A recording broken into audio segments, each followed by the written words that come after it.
Aujourd'hui, on va parler de la tolérance immunologique. J'aime beaucoup cette photo. Et en plus de ça, c'est le message, c'est qu'effectivement, dans la vie, en particulier dans la vie du système immunitaire, la tolérance, vous allez le voir, ça commence jeune. Alors, première chose, c'est la définition de la tolérance. Hop, on va faire passer. Voilà. Alors, qu'est-ce que c'est la tolérance ou la tolérance immunologique? C'est défini en fait comme une non-réponse à un antigène qui a été induit alors que cet antigène, au départ, vous a déjà été présenté. Donc vous avez une présentation de l'antigène, mais malgré cette première présentation, il n'y a pas de réponse immunologique. Alors, pourquoi il n'y a pas de réponse immunologique? On va le voir. Tout simplement parce que un certain nombre de médiateurs du système immunitaire ont été soit inactivés, soit éliminés. Et une petite définition, ces antigènes un petit peu particuliers qui vous sont présentés et auxquels vous ne répondez pas, en fait, on les appelle des tolérogènes. Donc, un même antigène, ce qui est intéressant, c'est que chez certains individus, il peut être immunogène. Un antigène, il va être immunogène, induire une réponse immune. Et le même antigène, il peut aussi être tolérogène, alors que c'est la même forme. Alors, ce qui est plutôt rassurant, c'est qu'on tolère en priorité les antigènes du soi. C'est une propriété du système immunitaire, c'est de tolérer vos antigènes du soi. Mais par moment, il y a une non-réponse à des antigènes qui pourtant sont étrangers. Alors, ce que vous savez déjà, c'est que, indépendamment des antigènes, un individu, il a toujours le même répertoire antigénique. Là, ce que vous voyez apparaître, c'est ce que je viens de vous dire. Réponse immune normale, prolifération et différenciation. Tolérance, vous avez tous les mêmes récepteurs. Pourtant, lorsqu'il y a un antigène du soi, vous allez avoir ce qu'on a dit une anergie, c'est-à-dire il n'y a pas de réponse fonctionnelle. Une délétion, vous éliminez des effecteurs de la réponse immune, et en particulier, là, ce que vous êtes en train d'éliminer, c'est des lymphocytes B, mais vous pouvez aussi éliminer des lymphocytes T, on le verra. Ou il y a aussi une autre façon dont vous procéderez, mais ça, on va le revoir, on est uniquement dans l'introduction pour l'instant, c'est qu'un des moyens qu'ont les cellules B de ne pas répondre, c'est tout simplement de changer de spécificité. Mais ça, vous allez le revoir. Alors, ce que je vous disais, c'est que tous les individus ont essentiellement les mêmes récepteurs de surface, et tout ce répertoire avec ces mêmes récepteurs, il est au départ indépendant de l'antigène, puisque l'antigène, on ne le voit apparaître que maintenant. Tout votre répertoire, il s'est déjà fait là. Cellules, réarrangement des chaînes lourdes, réarrangement des chaînes légères. Vous êtes au niveau du lymphocyte B immature. Donc vous avez tout votre répertoire, tous les récepteurs. Il va commencer tout de même à y avoir des changements, l'induction d'une tolérance au moment où vous allez rencontrer, notamment dans les organes lymphoïdes centraux, les antigènes du soi. Mais le premier message, c'est que tout votre répertoire, il s'est fait indépendamment des antigènes, et pourtant, ces antigènes, certains vont être immunogènes, les autres vont être tolérogènes. Alors, cette tolérance, c'est une propriété du système immunitaire normal. Cela dit, vous avez de temps en temps des réactions que l'on appelle auto-immunes, que vous connaissez, dont on va beaucoup parler, contre les antigènes du soi. Ça veut dire que tout de même, alors que vous devriez tolérer la plupart des antigènes du soi, de temps en temps, vous avez des réactions auto-immunes. Et si ces réactions auto-immunes sont inappropriées, je n'ai pas dit forcément trop fortes, inappropriées, vous pouvez avoir des maladies auto-immunes. Alors l'autre chose, on est toujours dans les généralités, on a dit, bon, cette tolérance, c'est principalement contre les antigènes du soi. Vous pouvez également par moment tolérer des antigènes du non-soi, alors que vous devriez les rejeter. Mais ce qui va faire qu'un antigène va plutôt être immunogène ou tolérogène, ça va être souvent la façon dont cet antigène étranger va vous être présenté. Alors, c'est intéressant d'essayer de comprendre tout ça parce que de temps en temps, c'est utile d'essayer d'induire une tolérance à des antigènes étrangers. Notamment, vous avez certains médicaments que vous utilisez qui sont des protéines étrangères. Donc, ce serait intéressant que ces médicaments que vous voulez utiliser alors que ce sont des protéines étrangères, je pense par exemple au facteur 8 des hémophiles, ça serait bien que vous ne le rejetiez pas. Donc, c'est intéressant de temps en temps d'induire la tolérance.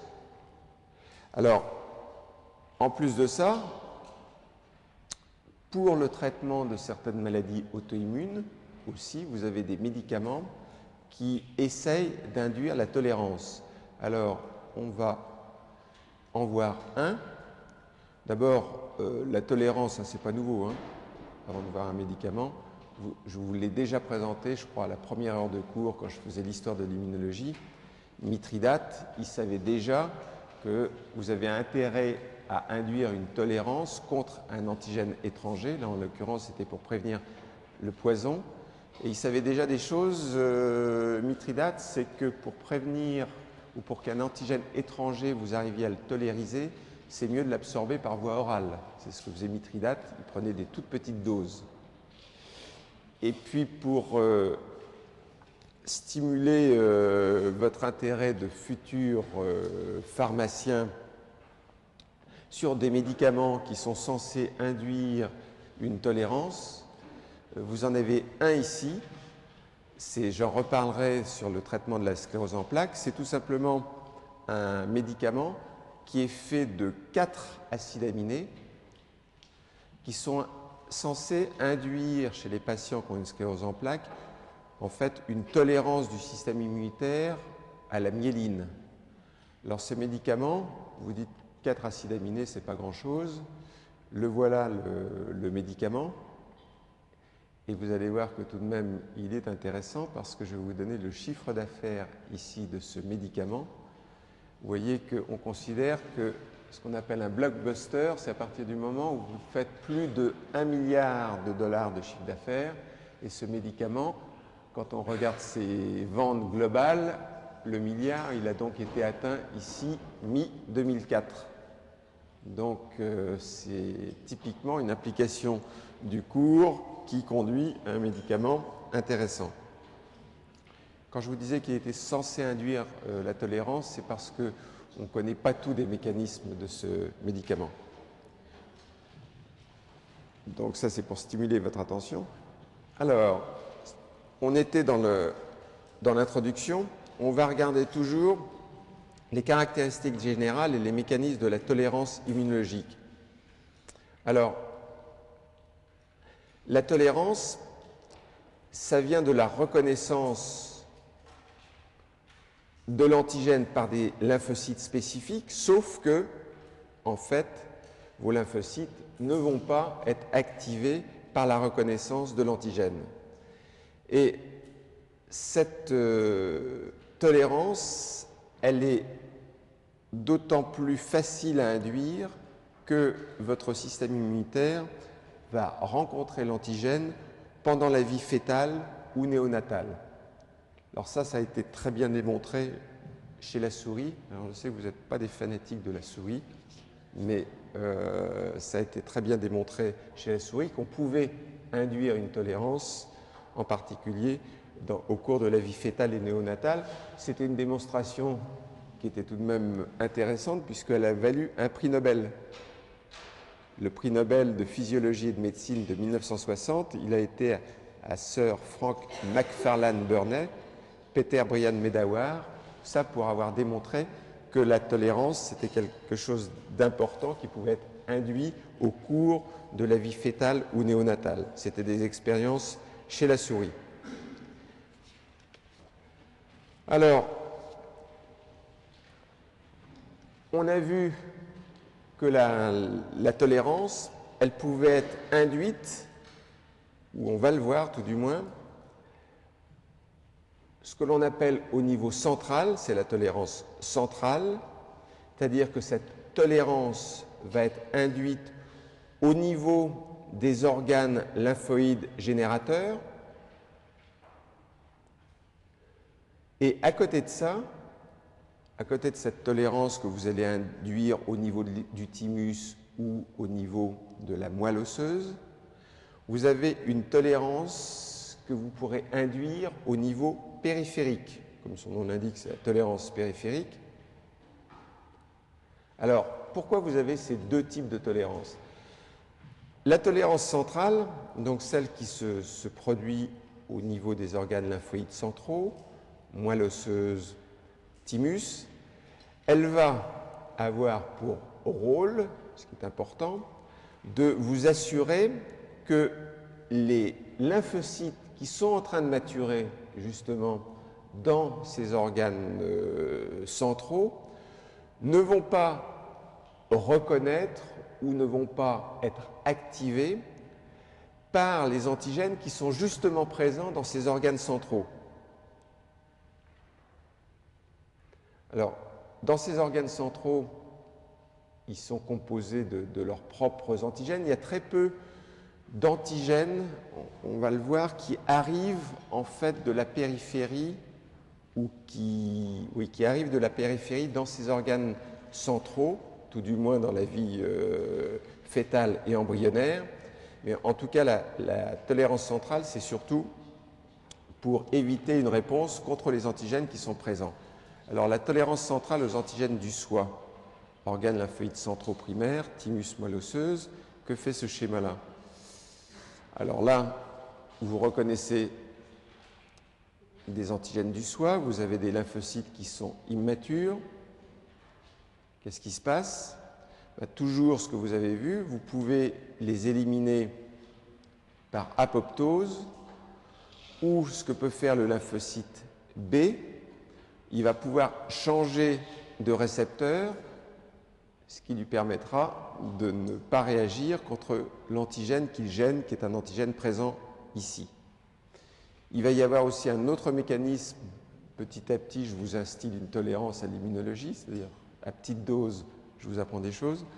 Donc, un autre mécanisme qui peut se passer aussi, c'est qu'au cours de la tolérance centrale, vous allez développer des lymphocytes T régulateurs. Ces lymphocytes T régulateurs vont freiner la réponse, notamment des lymphocytes B. Donc, tolérance centrale, trois mécanismes pour éviter d'être réactif contre ces antigènes. Et cette tolérance centrale, elle se développe d'autant mieux que l'antigène est présent à une forte concentration et d'autant mieux, on est toujours dans les généralités, que la reconnaissance du récepteur pour l'antigène se fait avec une forte affinité. C'est ça qui va être d'abord éliminé. Si vous éliminez, c'est ce qu'on appelle au passage une sélection négative. Alors, je vous disais, à côté de la tolérance centrale, il y a une tolérance périphérique. Là déjà, vous êtes arrangé pour tolérer vos antigènes du soi qui sont présents dans les organes lymphoïdes centraux. Mais au niveau périphérique, ce qui doit rester, c'est essentiellement les antigènes que vous reconnaissez du non-soi.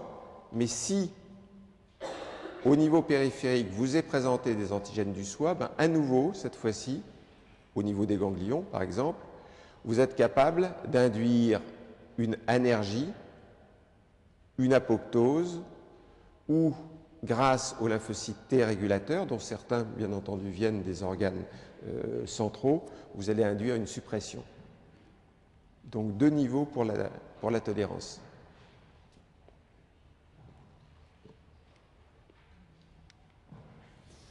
Alors,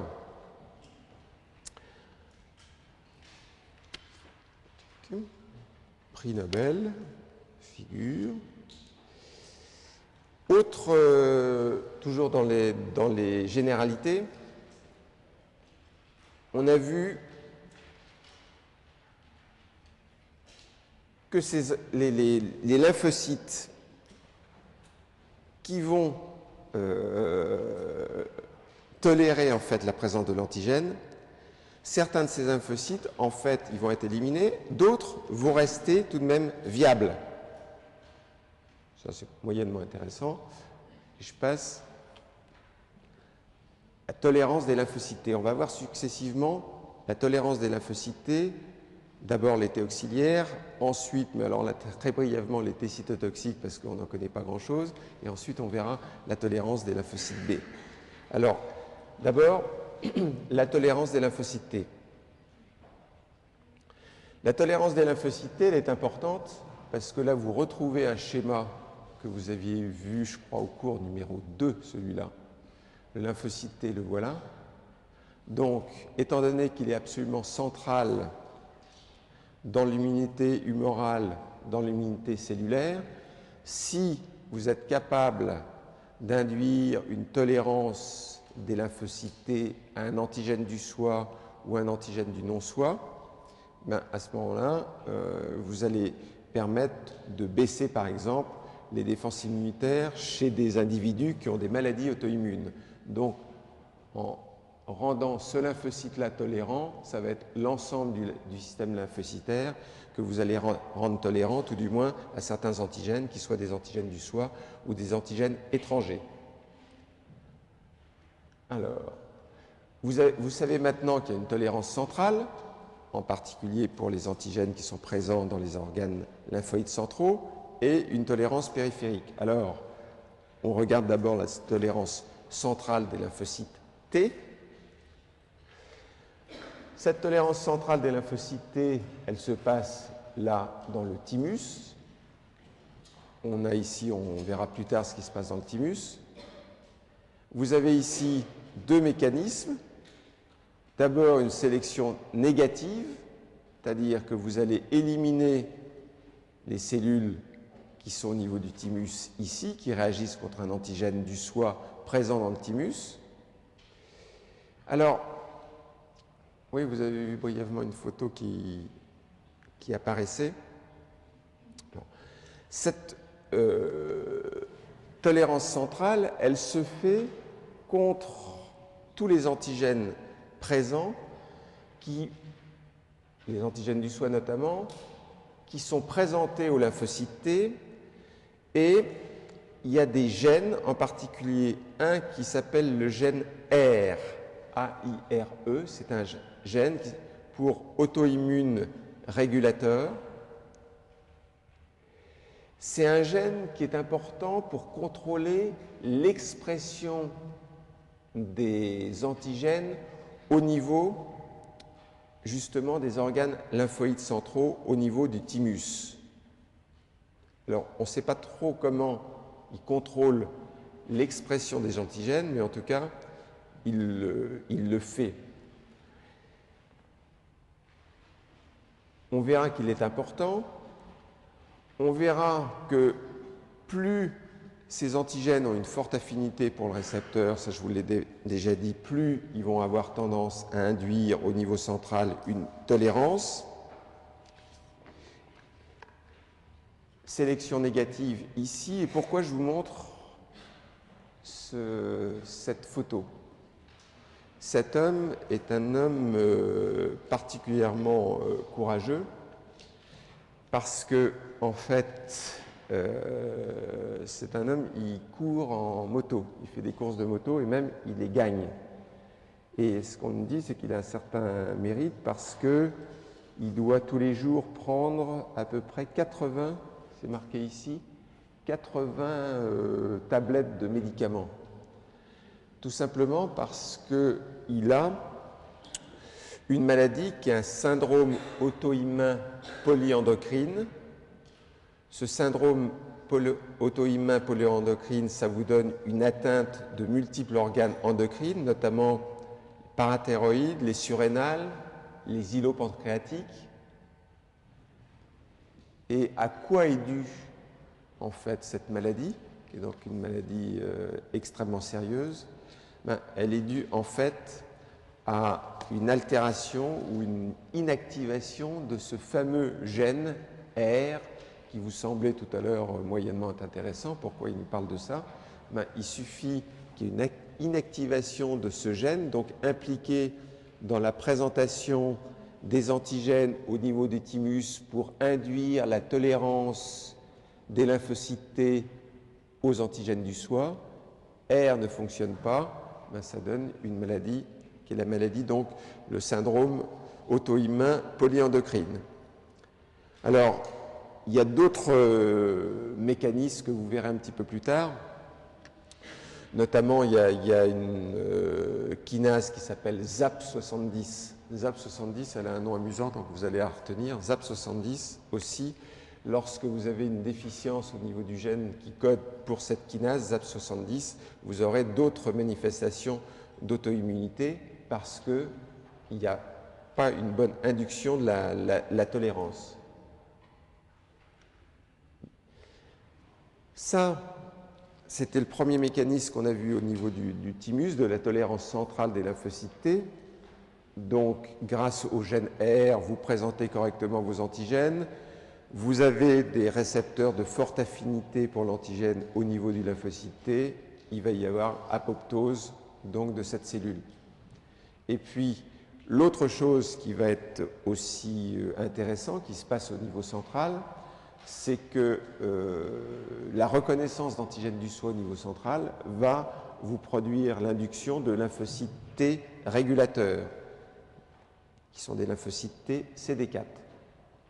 Et vous voyez que ce lymphocyte T régulateur, il est là maintenant, il a été induit au niveau central, mais il va aller au niveau périphérique.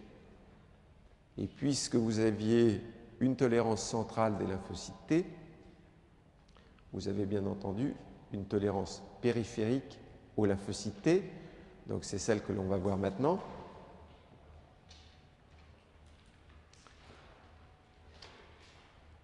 Là, vous avez déjà bien avancé, vous vous êtes arrangé pour que les lymphocytes T, absolument centraux dans la réponse immune, tolèrent les antigènes du soi qui sont présents au niveau du thymus. Maintenant, ça serait tout de même bien que vous soyez également capable, au niveau périphérique, de tolérer un certain nombre d'antigènes du soi. Alors, on en est ici. On retrouve ce que l'on a vu tout à l'heure, l'antigène du soi, et vous avez à nouveau le mécanisme d'énergie. Quand je vous disais qu'il y avait deux façons, il y avait d'une part l'apoptose, vous éliminez, mais d'autre part un autre mécanisme où vous arrivez à rendre les cellules énergiques. Alors, l'énergie, on va la regarder d'un petit peu plus près, surtout que vous connaissez déjà beaucoup de choses pour qu'une cellule devienne énergique. Vous savez que pour qu'elle soit activée, il faut toujours, maintenant c'est la 254e fois que je vous le dis, qu'il faut deux signaux et qu'il faut notamment des molécules de costimulation. Alors, énergie, oui, je sais pourquoi j'ai fait ça. parce que je voulais vous montrer d'abord les trois mécanismes, et puis ensuite je vais m'intéresser à chacun d'entre eux. Donc vous aviez les trois mécanismes, et ça, ce dont je vous parle maintenant, c'est de celui-ci. Alors, réponse normale, vous avez les deux signaux, prolifération, différenciation et prolifération des lymphocytes T. Ça, ok.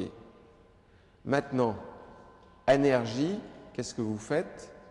Ben, il y a un signal qui vous manque, B7, donc blocage de la signalisation, ou alors autre chose, au lieu d'engager face à B7 CD28, vous allez engager un récepteur inhibiteur.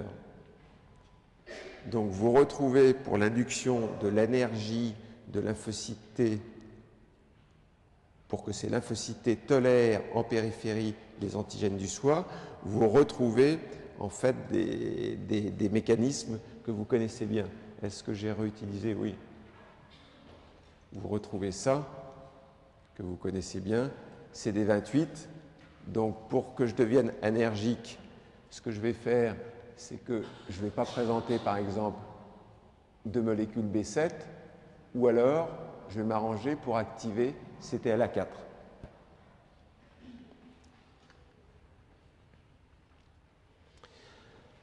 Alors, une fois que vous savez ça, que vous avez commencé à apprendre un petit peu mieux comment fonctionne la tolérance, ce qui au passage n'est pas facile du tout. C'est-à-dire la recherche sur la tolérance, c'est difficile parce que arriver à étudier des lymphocytes qui justement ne réagissent pas, c'est pas facile.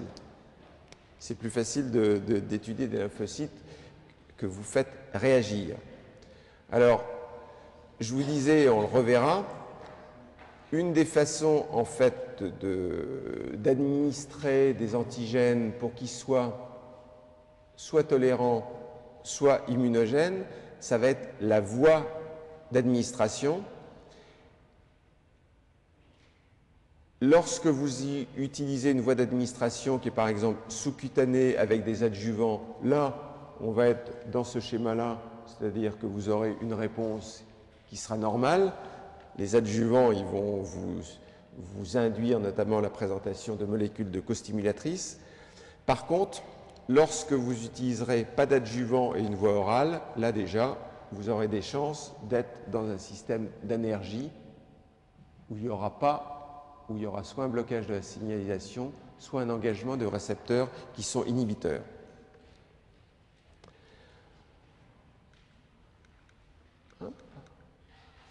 Alors, autre chose,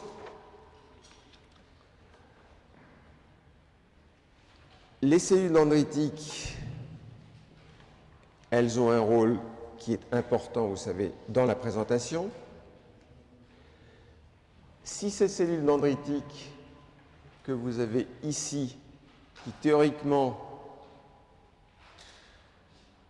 lorsqu'elles migrent, présentent justement des molécules costimulatrices, ça c'est ce qui se passe de façon normale, mais si ces cellules dendritiques, justement, et là on passe dans un système d'énergie, elles se mettent à exprimer CTLA4 ou à ne plus exprimer B7, ou si en face il y a CTLA4, dans ces cas-là, vous aurez l'induction d'une tolérance. Bien. Alors, on a parlé d'énergie, on a vu comment induire en fait l'énergie. Vous n'avez pas de molécules stimulatrices, costimulatrices, vous n'avez pas, vous activez CTLA4. Maintenant, je vais regarder ici, parmi les trois mécanismes, ce qui m'intéresse, c'est celui de la suppression. Ces lymphocytes T régulateurs, on en a parlé, on sait que ce sont des lymphocytes T CD4+, ça fait pas très longtemps qu'on sait ça. Pendant longtemps, on pensait que les lymphocytes T régulateurs, ils étaient T CD8+. En fait, première caractéristique de ces cellules T régulatrices qui vont freiner la réponse immune, c'est qu'ils expriment à haut niveau le récepteur pour l'interleukine 2. Premièrement. Alors, est-ce que je l'illustre ça? Cellule T régulatrice, oui. Cellule T régulatrice. 1, elles expriment un haut niveau de récepteur pour l'interleukine 2. 2, pour que ces cellules régulatrices survivent, il y a un certain nombre de cytokines qui sont intéressantes pour leur survie, notamment TGF-bêta, IL-2. Alors, est-ce que je l'illustre ça?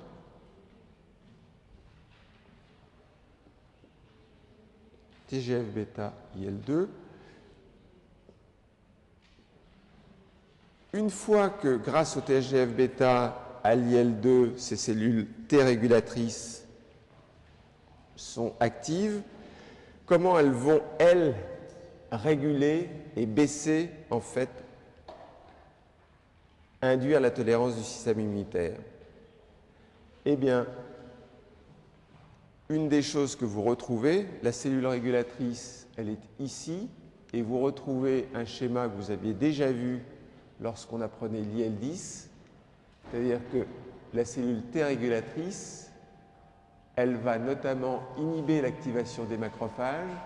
Ah, c'est casse-pied ça. Inhiber l'activation des macrophages, inhiber l'activation des cellules dendritiques grâce à l'IL-10 produit par les cellules T régulatrices. Au passage, il n'y a pas que les cellules T régulatrices qui produisent de l'IL-10, ça peut être les macrophages eux-mêmes, des kératinocytes. Mais moi, ce qui m'intéresse, c'est ça. Ah, ça ne va pas, ça. Alors, par contre,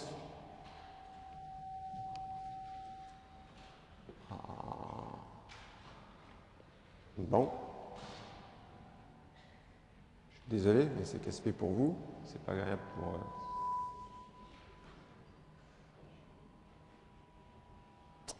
Bon. Bon, on va réessayer, on va voir. Je m'arrêterai tout à l'heure pour aller l'ordre. On était au fait que T régulateur, ça produisait IL-10, ça inhibait l'activation des macrophages, ça inhibait l'activation des cellules dendritiques. Vous savez que macrophages et dendritiques, ça produit IL-12.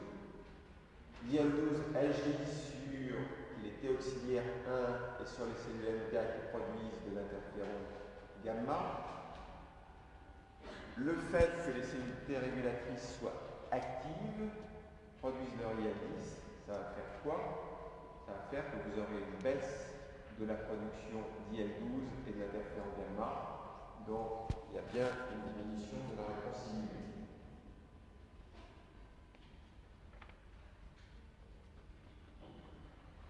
Il y a une autre action que vous ne voyez pas ici. Est-ce que je l'ai illustré? Oui, bien. Une autre action, c'est que les cellules T régulatrices aussi, ça produit du TGF-bêta, et le TGF-bêta, ça agit et ça diminue l'activité des lymphocytes T CD4 et des macrophages. Donc là, maintenant, vous en savez un petit peu plus sur les cellules T régulatrices.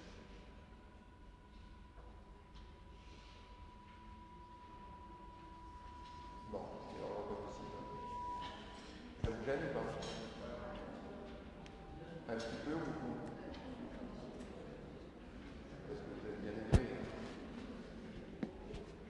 Bon, on va essayer de tenir, essayer d'arriver à ça. Bien. Alors, maintenant, je reviens toujours au même schéma. Vous avez vu l'énergie, vous avez vu la suppression, maintenant, vous avez l'apoptose.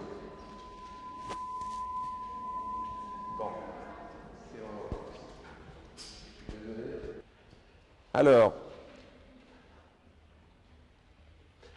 pour induire l'apoptose, ça va se passer dans plusieurs circonstances, notamment lorsque vous allez reconnaître l'antigène, mais qu'il n'y aura pas d'inflammation. Lorsqu'il n'y a pas d'inflammation,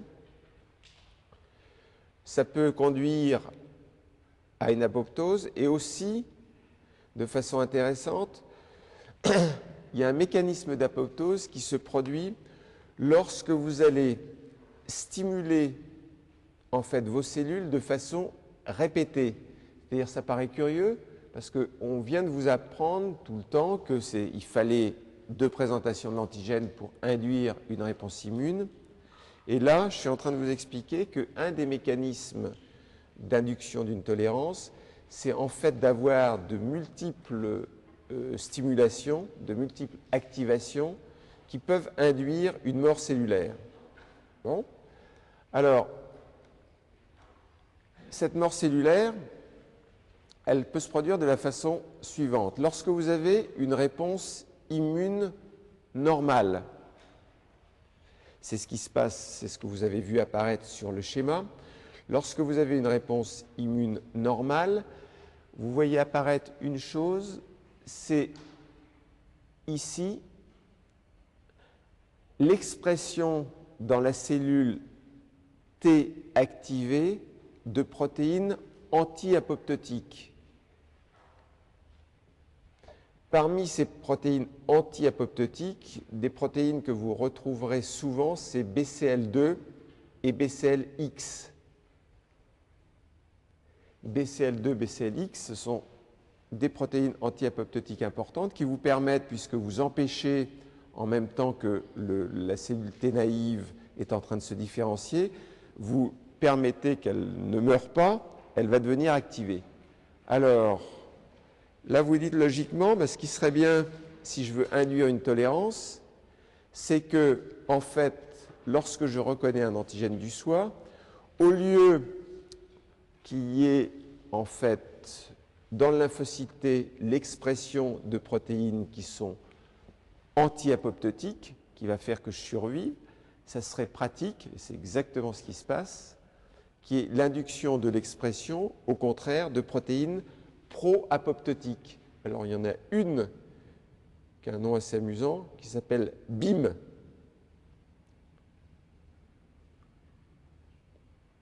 Et en fait, lorsque vous avez une activation relativement faible du lymphocyte T, il y a une chose que vous voyez là, c'est que, contrairement à tout à l'heure, là, on a très peu d'IL2 ou pas du tout d'IL2. Et lorsque vous avez très peu d'IL2 ou pas du tout d'IL2, une des conséquences, c'est que justement, il y a l'expression des protéines pro-apoptotiques et non pas des protéines anti-apoptotiques.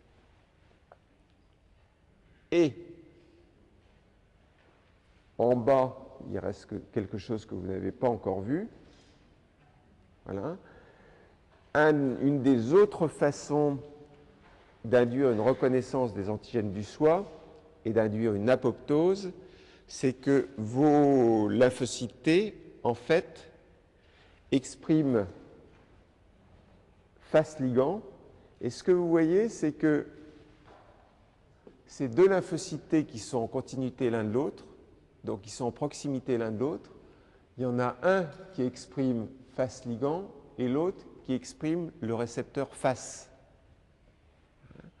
Alors vous savez que activer le récepteur face, c'est induire une apoptose. Eh bien là, vous avez des cellules qui reconnaissent un antigène du soi. Certaines de ces cellules de ces lymphocytes expriment face ligand, l'autre exprime face, ou les deux peuvent être sur la même cellule, et ça, c'est un mécanisme aussi d'apoptose. Donc, vous avez là 2 mécanismes pour induire l'apoptose en réponse à un antigène du soi.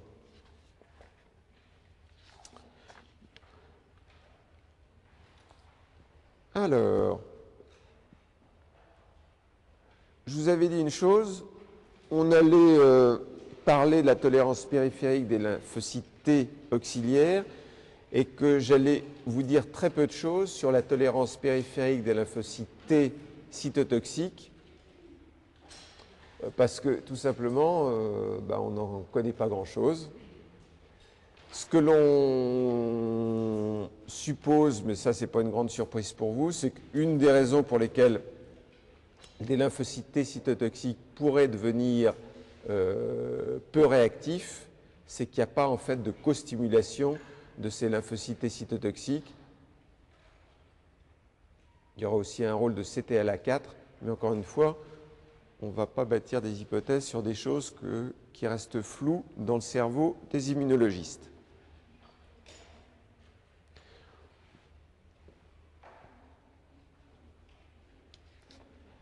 Tolérance des lymphocytes B.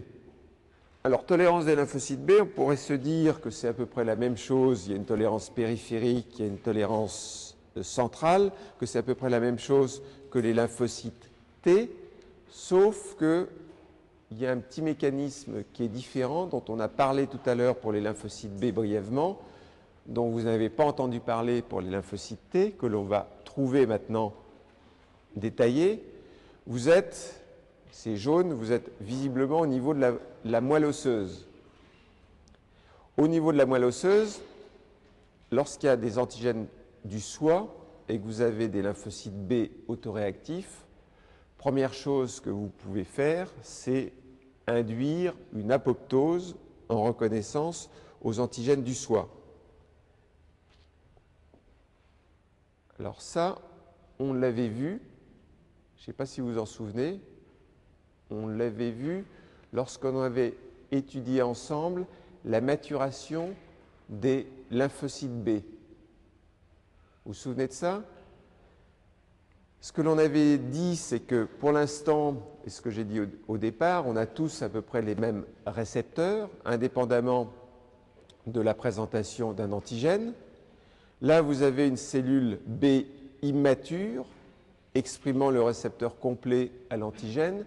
Au passage, comment je fais pour reconnaître ici que c'est bien un lymphocyte B immature dans mes petits schémas, hein? J'ai dessiné qu'une immunoglobuline de surface. Alors quand il va être mature, il va avoir à la fois IgM et IgD. Ça y est, vous êtes fort maintenant.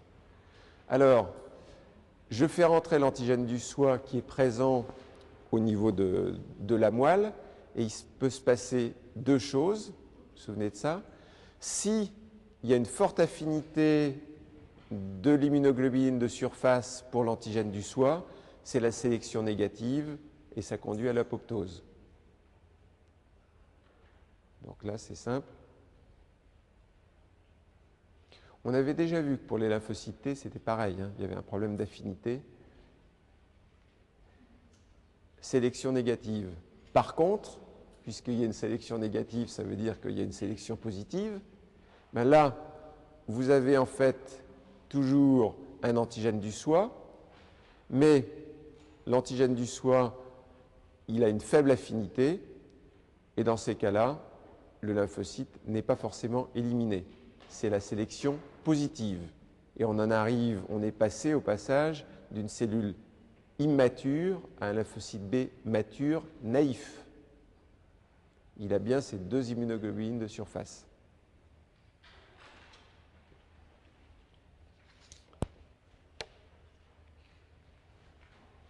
Bien, donc, un antigène du soi qui a en grande quantité ou de forte affinité, ça va conduire à l'apoptose, comme on l'avait vu pour le lymphocyte T, mais il y a autre chose que font les lymphocytes B,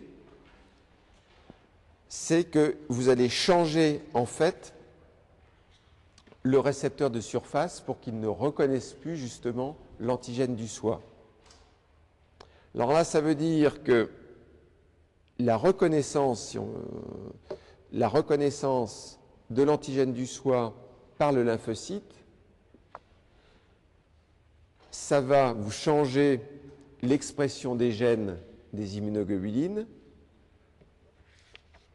Donc il y a des recombinaisons de ces gènes, des immunoglobulines, sous l'effet de l'antigène du soi, pour que vous changiez d'expression de récepteurs et que vous surviviez. Et les gènes qui sont importants dans ces cas-là, vous les connaissez bien, c'est RAG1 et RAG2. Donc je change